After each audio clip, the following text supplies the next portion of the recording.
What's up, world? It's your boy Gambit representing Underground Sound Records. I get asked this question a lot.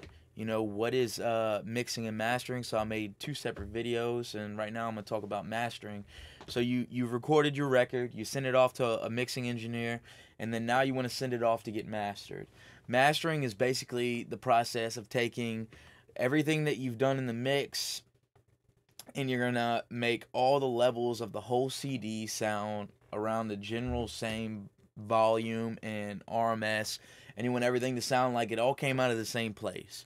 You know, it's almost like whenever you're reading a book, you don't want the book to have 100 different kinds of font size and fonts and colors and all this.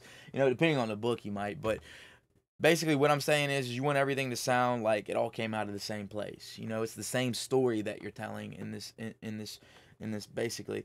So I like to make all these food analogies, and mixing is kind of like you're prepping everything. You recording and mixing is like this process where you're getting everything ready. You're marinating your meats, you're getting all this stuff ready, and then mastering is like the final process. It's kind of like having a casserole that you marinate all the meats, you mixed the sauce and everything for the casserole. You did all these things, these separate elements that you have for your mix. If you add too much salt, then it might not be good. So mastering is this process where you're gonna put it in the oven and bake it for a little bit, and get it ready and cooked, and it just adds that extra layer of quality to your music. So you could always overbake it, which means you can make it too loud or make it too soft or maybe add too much EQ.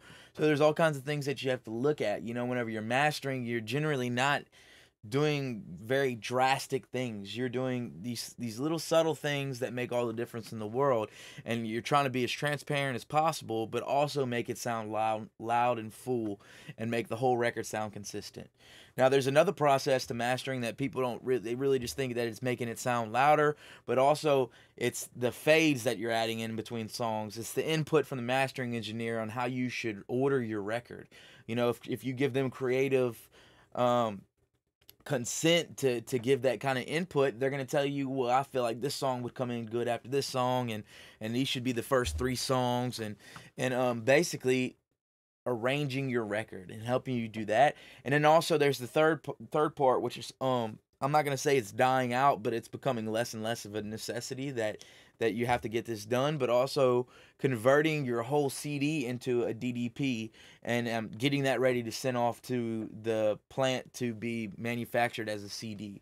Basically, what a DDP is it's a file that, instead of sending them a CD that you burned on your computer, it's a file that's not going to have any flaws or anything like that, and it's been checked for integrity to make sure that the data is has good integrity, and that everything on the disk is supposed to be that way.